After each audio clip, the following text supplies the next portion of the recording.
राधे राधे गोविंद राधे राधे राधे गोविंद राधे। गोविंद बोलो हरि गोपाल बोलो, गोविंद बोलो हरि गोपाल बोलो, गोविंद बोलो हरि गोपाल बोलो, गोविंद बोलो हरि गोपाल बोलो, राधा रमण हरि गोविंद बोलो, राधा रमण हरि गोविंद बोलो। जय राधा माधव कुंज बिहारी, जय राधा माधव कुंज बिहारी, जय गोपी जन वल्लभ गिरवरधारी, जय गोपी जन वल्लभ गिरवरधारी, जय राधा माधव कुंज बिहारी। यशोदानंदन ब्रज जन रंजन, यशोदानंदन ब्रज जन रंजन, यमुना तीर वनचारी, यमुना तीर वनचारी, जय राधा माधव कुंज बिहारी, जय राधा माधव कुंज बिहारी। हरे कृष्ण कृष्ण कृष्ण हरे हरे, हरे राम राम राम हरे हरे, हरे कृष्ण कृष्ण कृष्ण हरे हरे, हरे राम राम राम हरे हरे, हरे कृष्ण कृष्ण कृष्ण हरे हरे। हरे कृष्ण। सबको दंडवत प्रणाम। Thank you for the service माता जी, आपको दंडवत प्रणाम। हरे कृष्ण। हरे कृष्णा। थैंक यू प्रभु जी। आगे वंदना माता जी, आपकी श्लोक जी माता जी। हरे कृष्णा, सबको दंडवत प्रणाम। अध्याय 10 श्लोका 10। तेषां सतत युक्तानां भजतां प्रीतिपूर्वकं ददामि बुद्धि योगम तम येन मामुपयान्ति ते। जो प्रेम पूर्वक मेरी सेवा करने में निरंतर लगे रहते हैं, उन्हें मैं ज्ञान प्रदान करता हूँ, जिसके द्वारा वे मुझ तक आ सकते हैं। हरे कृष्णा, सबको दंडवत प्रणाम। Thank you for the.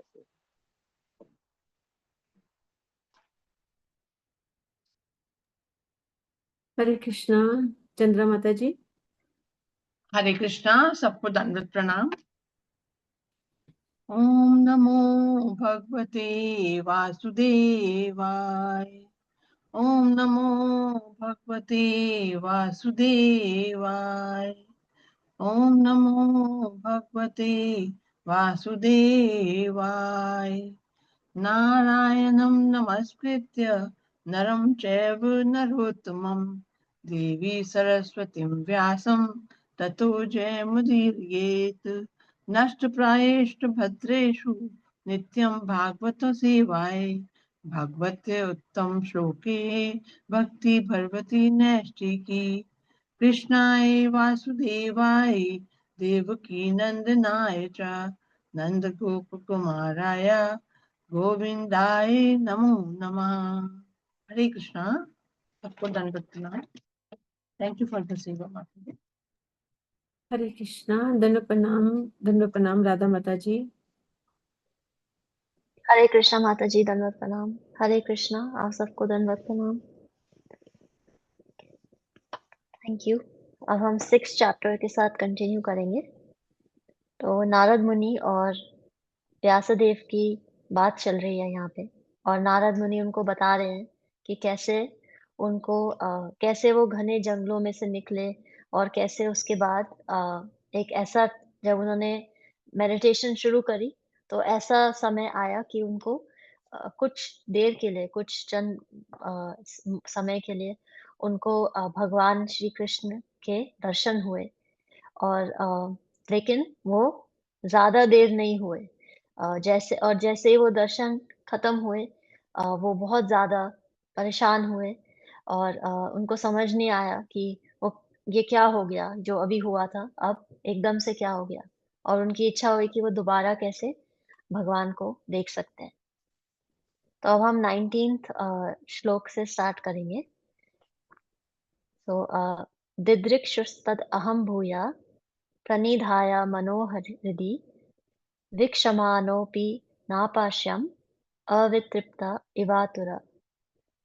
दिदृक्षुस्तदहं भूया प्रणिधाय मनोहृदि वीक्षमाणोऽपि नापाश्यम् अवतृप्त इवातुरः। हरे कृष्ण, दंडवत प्रणाम सभी को। मेरे पास इंग्लिश ट्रांसलेशन है। I desire to see again that transcendental form of the Lord, but despite my attempts to concentrate upon the heart with eagerness to view the form again, I could not see him anymore, and thus dissatisfied, I was very much aggrieved. Thank you माता जी। तो यहाँ पे वो कह रहे हैं कि जब भगवान के दर्शन उनको और नहीं हो रहे थे, तो वो बहुत ज़्यादा हलचल उनके मन में हुई और उन्होंने दोबारा से कोशिश करी ध्यान लगाने की, जिस प्रकार वो पहले लगा रहे थे कि उनको दोबारा से दर्शन हो जाए, लेकिन उनको दर्शन नहीं हुए और इस प्रकार वो बहुत अ, हताश हुए, डिससैटिस्फाइड हुए और उनको समझ नहीं आया कि उन्हें क्या करना चाहिए। तो इसका मतलब ये है कि भगवान अपनी मर्ज़ी से दर्शन देते हैं और हमारी मर्ज़ी से दर्शन नहीं देते। और ऐसा कोई प्रोसेस नहीं है, जिसको कर लेने से हमें गारंटी हो जाएगी कि वो हमें दर्शन दे देंगे। हम डिमांड नहीं कर सकते कि हमें आपके दर्शन चाहिए। अ, क्योंकि सब भक्त चाहते हैं उनके दर्शन हों, लेकिन भगवान अपनी मर्ज़ी से दर्शन देते हैं। जैसे जब सूर्य उदय होता है, तो अब एक समय निर्धारित होता है, लेकिन वो सूर्य का जो चक्र है, उसके हिसाब से होता है, हमारे हिसाब से नहीं होता। तो जब भगवान अपने अपने आप प्रसन्न होते हैं, तो वो दर्शन देते हैं। पर नारद मुनि सोच रहे थे कि जिस प्रकार मैंने पहली दफ़ा ध्यान किया और उस प्रकार मैंने उनके दर्शन किए, मैं उसी प्रकार और ध्यान करके दोबारा से उनके दर्शन कर सकता हूँ। लेकिन भगवान अपनी मर्ज़ी से आते हैं और जब वो अपनी प्रसन्नता से आते हैं, तो उनकी प्रसन्नता कैसे होती है? उनकी अनन्य भक्ति से होती है और जो अनन्य भक्ति की सबसे बड़ी बाधा होती है, अ, वो होती है जब हमने भागवतम स्टार्ट करी थी, तो भागवतम में एक बात आती है कि का भागवतम किन लोगों के लिए है? किस प्रकार के लोगों के लिए है भागवतम? क्योंकि भागवतम के बाद कोई ग्रंथ नहीं लिखा गया था। और ऐसे कहा हमने सुना भी कि भागवतम पढ़ लेने से सारे पुराण, सारे इतिहास, सारे वेदों, सबका ज्ञान हमें भागवत से मिल जाता है। तो अगर एक ग्रंथ है जिसमें हमें सब कुछ मिल जाता है और जो आखिरी ग्रंथ लिखा गया और उसके बाद कोई ग्रंथ नहीं आया, तो उस ग्रंथ में कुछ ना कुछ तो ऐसी बात होगी और कोई ना कोई ऐसी क्वालिफ़िकेशन होगी जिसको जिसकी वजह से हम उसको सुन पा रहे हैं या उसके बारे में उसका श्रवण कर पा रहे हैं, उससे जुड़े हुए हैं।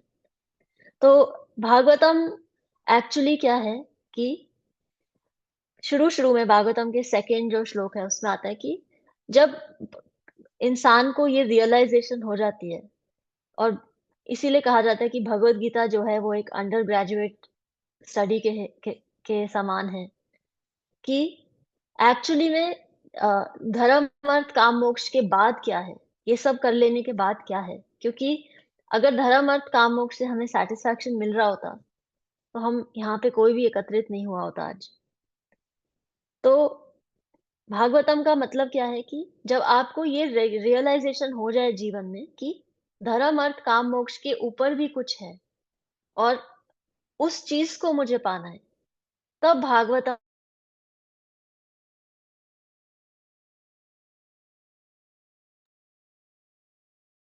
हरे कृष्णा माता जी, आपकी आवाज नहीं आई, बीच में मिस हो गया, अभी भी नहीं आ रही है।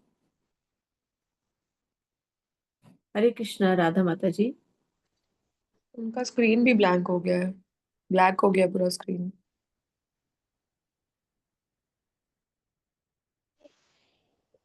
त्रिविधम, ऐसी 3 चीजें हैं। हरे नरकाश कृष्णा धाम। माता जी।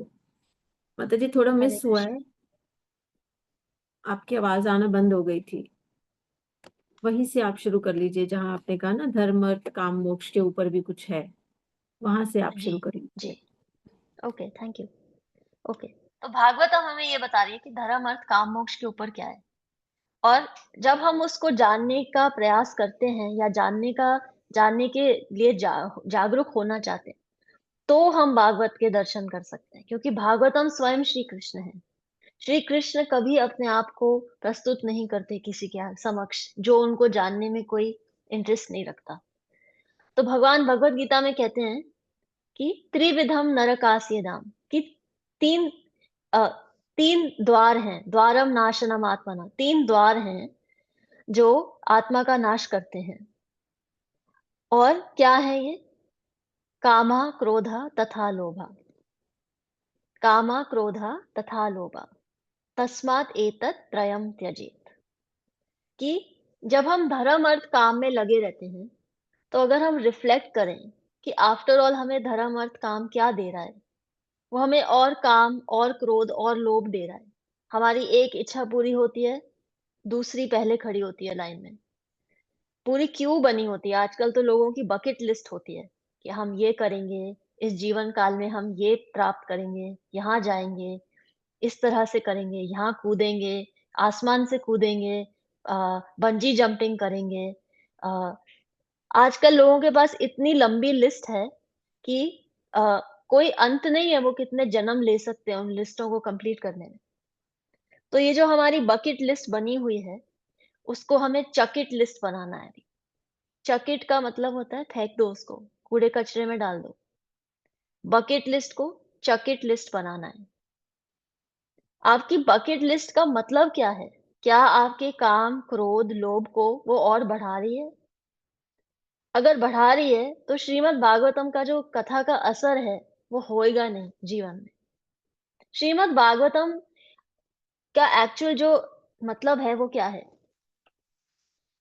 जब हम काम, क्रोध, लोभ से जुड़े रहते हैं, तो हमारे को एक बहुत अंदरूनी एक प्रॉब्लम डेवलप हो जाती है ऐसे सिचुएशंस में, कि हमें दूसरों की जो प्रोग्रेस है, दूसरों की जो खुशियाँ हैं, वो बर्दाश्त होनी कम हो जाती है।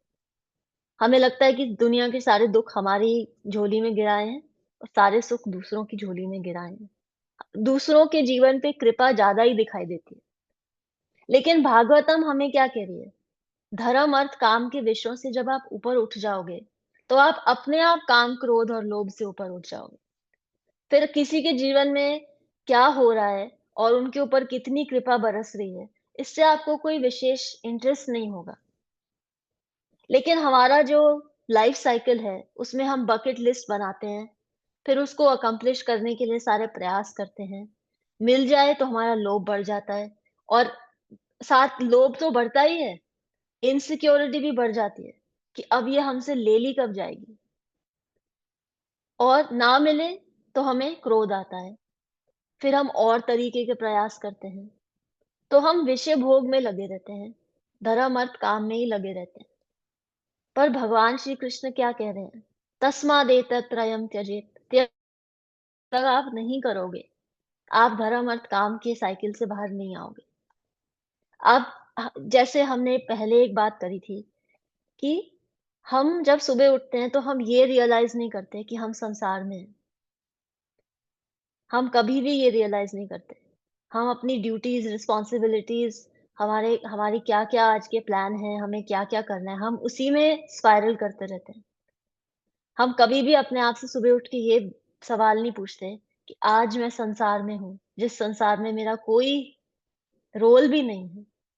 मैं सिर्फ यहाँ से पास कर रहा हूँ, पर मैं अपने आप को इन सब चीज़ों से आइडेंटिफ़ाई कर रहा हूँ जैसे यही मेरी दुनिया है, जबकि ये दुनिया मेरी नहीं है। तो इसीलिए जब नारद मुनि प्रयास कर रहे हैं, नारद मुनि जो भगवान श्री कृष्ण के अवतार माने जाते हैं, वो प्रयास कर रहे हैं।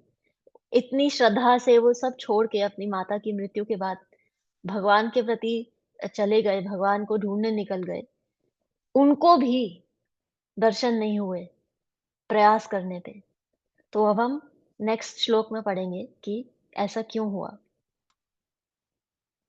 तो 20th श्लोक है, एवं यतन्तं विजने माम अह गोचरो गिरं गंभीरा श्लाक्ष्णया वाचा शुचा प्रशम यन इव।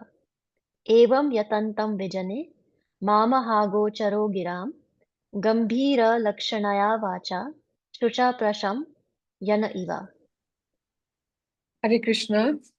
Seeing my attempts in that lonely place, the personality of Godhead, who is transcendental to all mundane description, spoke to me with gravity and pleasing words just to mitigate my grief.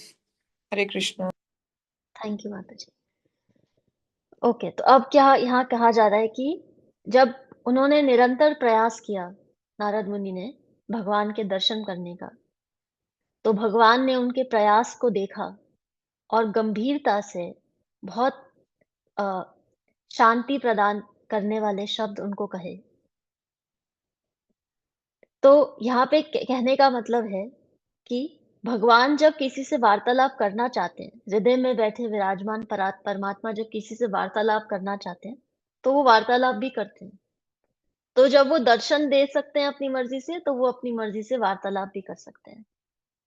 कई लोगों को जब इतना ज्ञान नहीं होता श्री कृष्ण का, उस चीज को वो लोग इंट्यूशन कहते हैं कि ये करने वाले थे, फिर ऐसे लगा कि पता नहीं करनी चाहिए या नहीं, पर फिर नहीं करी। लेकिन आप जितना भगवान से जुड़ते हो, आपकी इंट्यूशन उतनी स्ट्रांग हो जाती है, क्योंकि आप अपने हृदय में बैठे परमात्मा को जागृत कर लेते हो। आप उनसे एक अपनी रिलेशनशिप को समझ जाते हो कि इस जीवन में, इस संसार का जो वृक्ष है, उस पे मेरे साथ, मेरी आत्मा के साथ परमात्मा विराजमान है। लेकिन जब हम परमात्मा को वो स्थान नहीं देते अपने जीवन में, हम सोचते हैं कि इस वृक्ष पे सिर्फ हम विराजमान हैं और हमारे मुताबिक ये दुनिया चलती है। तो फिर हम ना चाह के भी काम, क्रोध, लोभ के विक्टिम बन जाते हैं। तो यहाँ पे नारद मुनि प्रयास कर रहे थे, भगवान उनके प्रयास को देख रहे थे और भगवान स्वयं कहते हैं, वो ब्रह्मा जी को भी जब सृष्टि बनाने का आदेश देते हैं, तो वो कहते हैं कि तप करो, तप करो। और भगवान से जुड़ने का तरीका क्या है? तपस्या, तपस्या। आजकल लोग मैनिफेस्टेशन करते हैं, आप सब जानते होंगे इसके बारे में। अपनी ड्रीम्स को आप मैनिफेस्ट कर लो। आपका जो मन आए, जैसा चले, आप वैसे उसको मैनिफेस्ट कर सकते हो। अ, ये बात कही जाती है कि मन में आपने ठान लिया, जो पाने का वो आप पा लेते हो। ऐसा नहीं होता। जब तक आप तपस्या नहीं करोगे, अगर आपको वो वस्तु, व्यक्ति, पदार्थ मिल भी जाएगा, जो आप पाना चाह रहे हैं, वो आवश्यक नहीं है कि वो परिस्थिति मिल जाने के बाद आपको प्रसन्नता या सैटिस्फैक्शन हो जाएगा। हम सब जब शरीर के लिए काम करते हैं, तो हम सुख ढूँढते हैं। जब हम मन के लिए काम करते हैं, हम आनंद ढूँढते हैं। और श्री कृष्ण से जुड़ने का मतलब ही यही है कि आनंद में लीन होना। जब हम श्री कृष्ण के आनंद में लीन हो जाते हैं, तो फिर हमें ये समझ में आ जाता है कि असली जो आनंद है, जिसको हम बाहर की वस्तुओं, व्यक्तियों और पदार्थों में ढूँढ रहे हैं, वो सारा आनंद मेरे हृदय में विराजमान है, जिसको मैंने पूरी उम्र, पूरे इतने वर्षों की जीवन में ऐसे ही नेग्लेक्ट किया। जैसे कोई ऐसा पुराना कपड़ा होता है ना, जिसको हम रख देते हैं साइड में कि हाँ, जब रद्दी निकालेंगे, कचरा निकालेंगे, किसी को दान देना होगा, तब निकालेंगे इसको बाहर। पड़ा रहे वो, क्या फ़र्क पड़ता है? तो जब तक हम परमात्मा को वो स्थान नहीं देते, हमारी हम जब जब तक अपनी ईगो से ऊपर नहीं उठते, हमारे अहंकार से, कि एक्चुअली सब आपके कंट्रोल में है भगवान, मेरे कंट्रोल में कुछ भी नहीं है। और मैं जितना कंट्रोल के पीछे भागूंगा, मैं उतना ही हताश हो जाऊंगा। और नारद मुनि भी यहाँ हताश ही हुए। उनको लगा कि वो और तपस्या करके कंट्रोल कर सकते हैं भगवान को, पर नहीं कर पाए। और उसी प्रकार लेकिन क्योंकि उनका प्रयास सच्चा था, उसमें कोई काम, क्रोध, लोभ की परिभाषा नहीं थी, कोई कंटैमिनेशन नहीं थी, तो इसीलिए भगवान ने उनका प्रयास देखा और ये भी देखा कि वो सिर्फ भगवान पे आश्रित हैं, तभी तो इतनी दूर से सब छोड़ के आ गए। और इसीलिए भगवान ने उनको फिर उनको गंभीरता से बहुत शांति प्रदान करने वाले आगे उन्होंने शब्द कहे। तो 21st श्लोक का पढ़ेंगे हम। हन्तास्मिन् जन्मनि भवान् मां द्रष्टुम् इहार्हति अविपक्वा कषायाणां दुर्दशो अहं कुयोगिनाम्। हन्तास्मिन् जन्मनि भवान् मां द्रष्टुम् इहार्हति अविपक्वा कषायाणां दुर्दशो अहं कुयोगिनाम्।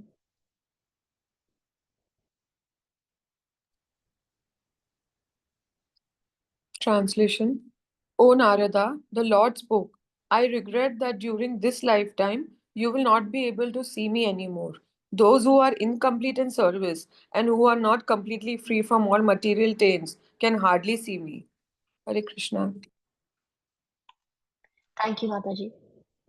तो यहाँ पे वो कह रहे हैं कि भगवान कह रहे हैं नारद मुनि को कि मुझे अफसोस है कि इस जीवन में तुम मुझे अब दोबारा नहीं देख सकोगे, क्योंकि जिनकी जो इच्छाएं हैं, अ, अगर उनके मन में थोड़ी भी ऐसी भौतिक इच्छाएं होती हैं या उनकी किसी प्रकार से जो सर्विस है, जो प्रयास हैं, वो इनकम्प्लीट रह जाते हैं, वो मुझे नहीं देख पाते।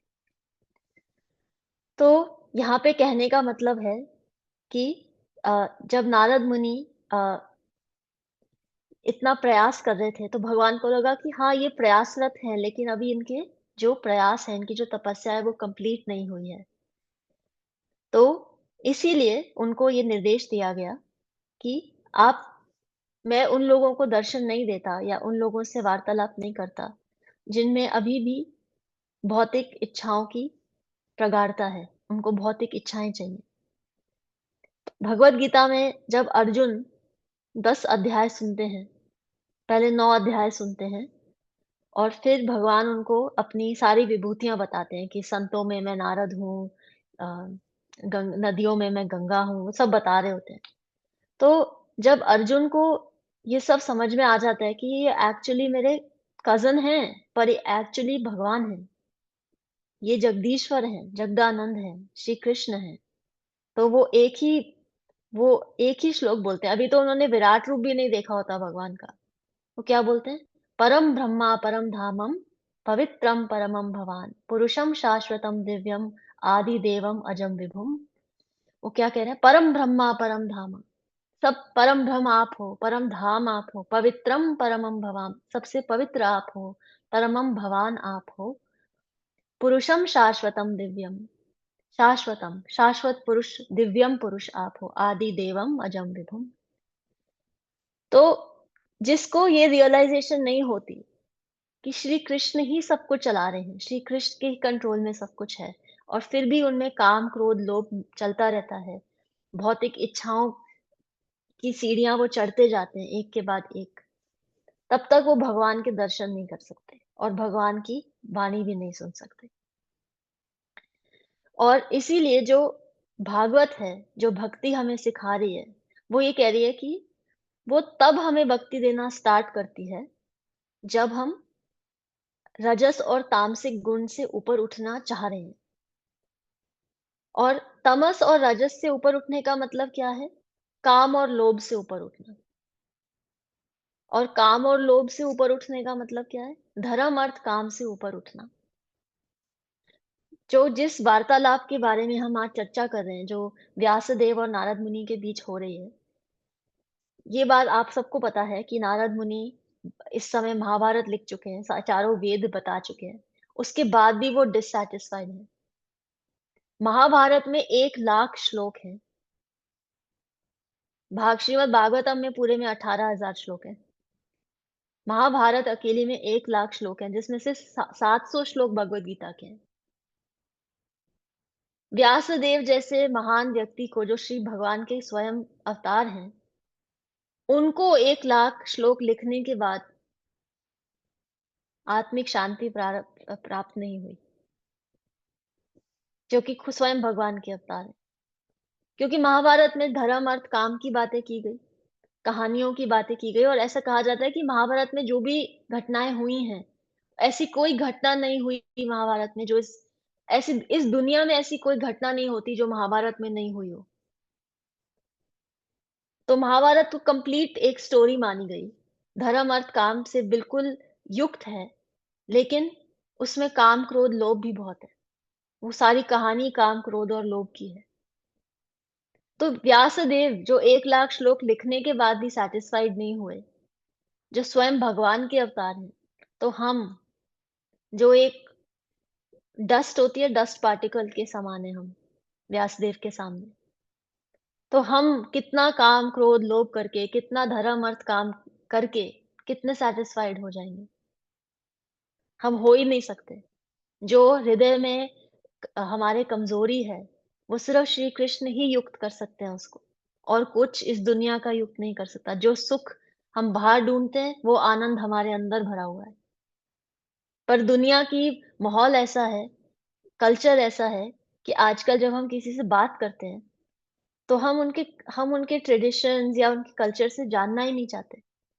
आजकल तो हम ऐसे सीक्रेटली किसी से पूछते हैं कि उनकी भक्ति कैसी चल रही है, या वो कितनी कथा सुनते हैं, या कोई ग्रंथ का कोई स्मरण करते हैं, चिंतन करते हैं। नहीं, ये तो कूल बातें नहीं है आजकल के लिए। आजकल तो कूल बातों में आता है कि आजकल नेटफ्लिक्स पे कौन सी सीरीज देख रहे हो, आज वेकेशन पे कहाँ जा रहे हो, गाड़ी कौन सी ली है, आज ये ब्रांडेड कपड़े कौन से लिए हैं आपने। ये हमारी परिस्थितियां हो गई हैं, ये हमारा स्टैंडर्ड हमने बना लिया है जीवन में। तो फिर हम परम ब्रह्मा परम धामम पवित्रम परमम भवान, उनसे हम बहुत कोसों दूर हैं। हम उनके तरफ अग्रसर नहीं हो सकते जब तक हम अर्जुन जैसे समर्पण नहीं दे सकते भगवान को। हम भगवान के प्रति हमेशा विमुख रहेंगे। हमें उन्मुख होना है, क्योंकि जिस दिन हम उन्मुख हो जाते हैं, तो भगवान क्या कहते हैं, तेषाम एवानुकंपार्थम, कि जब तुम्हारे जीवन में ऐसी कोई परिस्थिति आती है जिसमें तुम्हें लगता है तुम बिल्कुल अकेले हो और तुम्हारे साथ कोई नहीं है, अनुकंपार्थम, मैं तुम्हें ऐसी अनुकंपा देता हूँ। अनुकंपा की हमने बहुत बार बात करी है। अनुकंपा मतलब क्या होता है कि आपके साथ कोई कांपे। जब आप बहुत खुश होते हो आप कांपते हो, आप दुखी होते हो आप कांपते हो, आपको रोना आता है आप कांपते हो। हर परिस्थिति में हम कांप रहे होते हैं। तेषाम एवानुकंपार्थम, मैं तुम्हारे साथ हूँ, मैं तुम्हें स्पेशल ब्लेसिंग दे रहा हूँ, स्पेशल अनुकंपा दे रहा हूँ। अहम अज्ञानजम तमः, अहम अज्ञानजम, जो ये तुम्हारे अंदर अज्ञान है, तमा है, नश्यामि आत्मा भवास्तो, इसका नाश करता हूँ। आत्मा भवास्तो, क्योंकि मैं तुम्हारे आत्मा भवा मतलब तुम्हारे हृदय में विराजित हूँ। ज्ञान दीपे न भास्वता, तुम्हारे हृदय में विराजित होकर मैं तुम्हारे अंदर ज्ञान का दीप भास्वता प्रज्वलित करता हूँ। तो श्री कृष्ण को अप्रोच करने का सबसे प्रमुख तरीका क्या है, वो हमें खुद यहाँ बता रहे हैं कि जिनकी अभी भी भौतिक इच्छाएं हैं, जिनको अभी भी लगता है कि हाँ हमें दुनिया को भोग लेना है, जब तक हम भोगेंगे नहीं हमारा कुछ नहीं हो सकता, हमारी आत्मा को तृप्ति नहीं होगी। तो वो कह रहे हैं ठीक है आप भोगिए, मैं आपकी फ्रीडम को डिस्टर्ब नहीं करूंगा, आप भोगिए, लेकिन मैं आपके जीवन में फिर नहीं आ सकता। जो आनंद आप ढूंढ रहे हैं अपने अंदर, वो आपको नहीं प्राप्त होगा। आप सुख ढूंढिए जो आता जाता रहेगा। दुख योना या एवते, दुख की योनि क्या है, सुख, और सुख की योनि क्या है, दुख। मतलब जैसे कहा जाता है कि एक गर्भवती महिला है जिसको सुख के समान माना गया, तो उसकी गर्भ में जो शिशु है वो दुख है, कभी ना कभी तो बाहर आएंगे। श्री कृष्ण 5वें अध्याय में कहते हैं दुख योना या एवते, यही संस्पर्शजा भोगा दुख योना या एवते, ये जो भोग हम करते हैं उसकी योनि में दुख आता है। इसमें भगवान हमें दुख नहीं देते, क्योंकि ये दुनिया जो है ये ऑपोजिट्स की बनी हुई है। क्योंकि एक अगर हमें सुख को अप्रिशिएट करना है तो हमें दुख चाहिए। अगर दुख नहीं आएगा तो हम सुख को भी कोई अप्रिशिएशन नहीं करेंगे उसके लिए। हमें पता ही नहीं होगा कि सुख क्या है जब सभी सभी कुछ सुख हो जाएगा। और अगर सभी कुछ दुखी हो जाएगा तो फिर हमारे अंदर उम्मीद और होप नहीं होगी कि सुख भी जैसी कोई चीज होती है। लेकिन जब हम दुख और सुख में भेद करना छोड़ देते हैं तो कुंती महारानी क्या कहती कि आप बारी बारी मुझे दुख दो, क्योंकि जहां आप होते हो, जहां आपके दर्शन हो जाते हैं, क्राइसिस मतलब भगवान के दर्शन, तो तब हमें रियलाइज हो जाता है कि काम क्रोध लोभ से हम बहुत ऊपर है। हमारा अस्तित्व काम क्रोध लोभ धर्म अर्थ काम नहीं है। तो अब हम 22nd वर्स पढ़ेंगे। सकृत यत् दर्शितं रूपम् एतत् कामयते नघ मत्कामाशानके साधु सर्वान् मुञ्चतीरिच्छयान्। सकृत् यत् दर्शितं रूपम् एतत् कामयते नघ मत्कामाशानके साधु सर्वान् मुञ्चतीरिच्छयान्। Hare Krishna. O virtuous one, you have only once seen my person, and this is just to increase your desire for me. Because the more you hanker for me, the more you will be freed from all material desires. Hare Krishna. Thank you माता जी। तो यहाँ पे वो कह रहे हैं कि आप जो कि बिल्कुल इतने पवित्र हैं, नारद मुनि से कह रहे हैं कि आपने सिर्फ मुझे एक बार देखा है और मैंने सिर्फ आपको एक ही बार अपने आप को दिखाया है ताकि आपके अंदर जो इच्छा है वो और गाढ़ी हो और कॉन्सेंट्रेटेड हो, कि आप मुझे और देखने के लिए प्रयासरत रहो।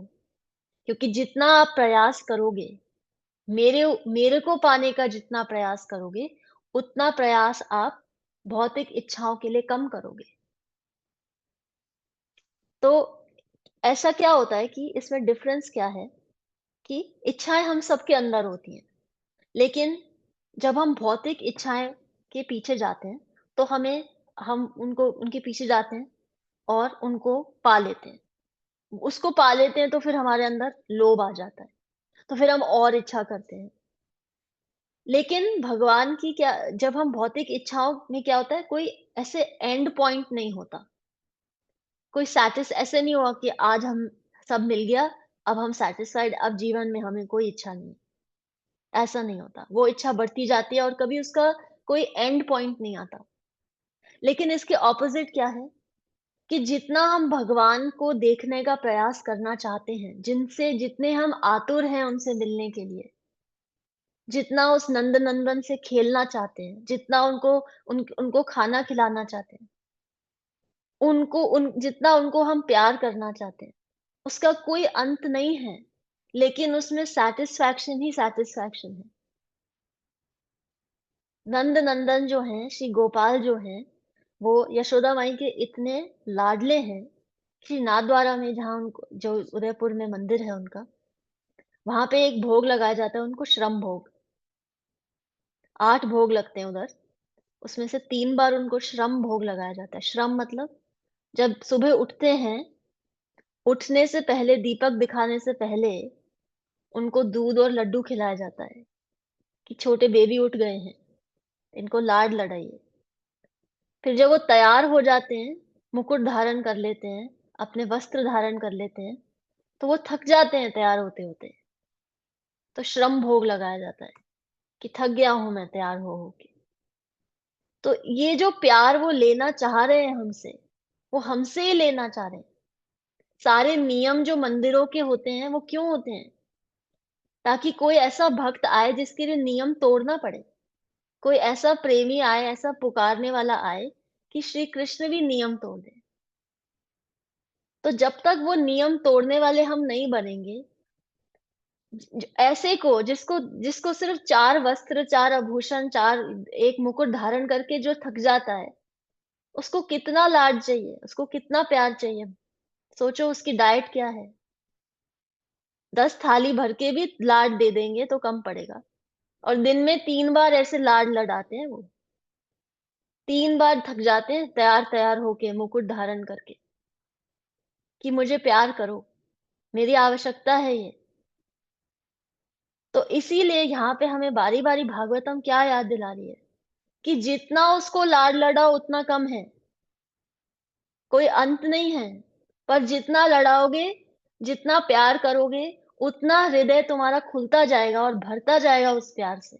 और जब हृदय उस प्यार से भर जाएगा, फिर भौतिक संसार में किसी को देखने का, हलचल मचाने का कोई मन ही नहीं करेगा। जैसे नारद मुनि को कोई भौतिक इच्छा नहीं है, लेकिन उनके अंदर भगवान के लिए इतनी इच्छा जागृत हो जाए, उसके लिए भगवान उनको कह रहे हैं कि तुम मेरा और स्मरण करो, और तीव्रता से करो, और तीव्रता से पुकारो मुझे।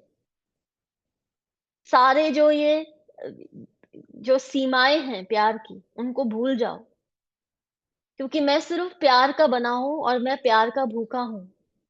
जैसे तुम प्यार के भूखे हो, लेकिन तुम उसको अच्छे कपड़ों में, शॉपिंग में, Amazon प्राइम से, नेटफ्लिक्स से भर लेते हो। मैं नहीं भर सकता।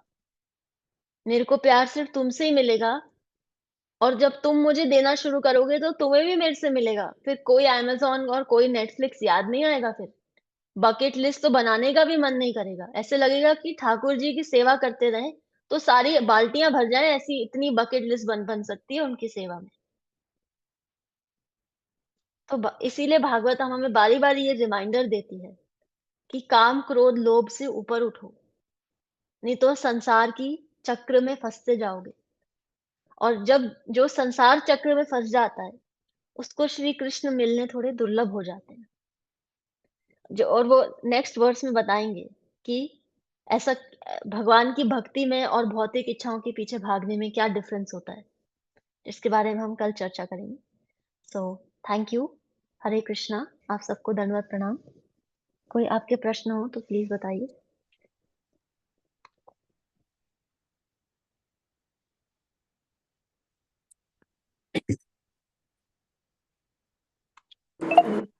Thank you so much Radha माता जी। थैंक यू माता हरे जी। हरे कृष्णा। कृष्ण। दंडवत प्रणाम विनी माता जी। माता जी आप कुछ कहेंगे? Nimadaji, it's fine. Thank you. We can proceed further. माता जी। अर्चना माता जी जी। आपकी सेवा। हरे कृष्णा। दंडवत प्रणाम सभी को। दंडवत प्रणाम विनी माता जी, दंडवत प्रणाम राधा माता जी। बहुत बहुत धन्यवाद for such a mind blowing explanation. जय ओम विष्णुपाद परमहंस परिव्राजकाचार्य अष्टोत्तरशत श्री श्रीमद अभय चरणाविंद भक्ति वेदांत स्वामी महाराज श्री प्रभुपाद की जय। इस्कॉन बीबीटी संस्थापकाचार्य श्री प्रभुपाद की जय।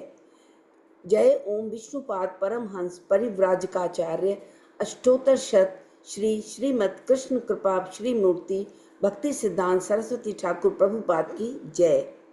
अनंत कोटि वैष्णव बंद की जय। नामाचार्य श्री हरिदास ठाकुर की जय।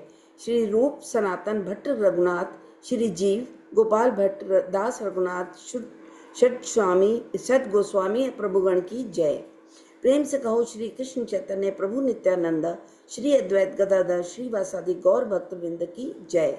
श्री श्री राधा कृष्ण गोप गोपीनाथ श्याम कुंड राधा कुंड गिरी गोवर्धन की जय।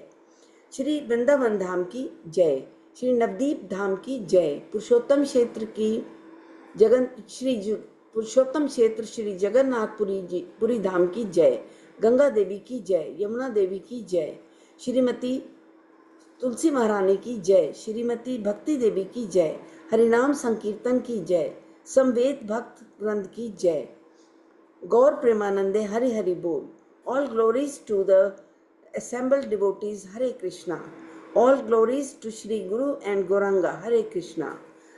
All glories to Shri Prabhupada, Hare Krishna. वांछा कल्पतरुभ्यश्च कृपा सिन्धुभ्येव च पतितानां पावनेभ्यो वैष्णवेभ्यो नमो नमः। हरे कृष्णा। दंडवत प्रणाम सभी को।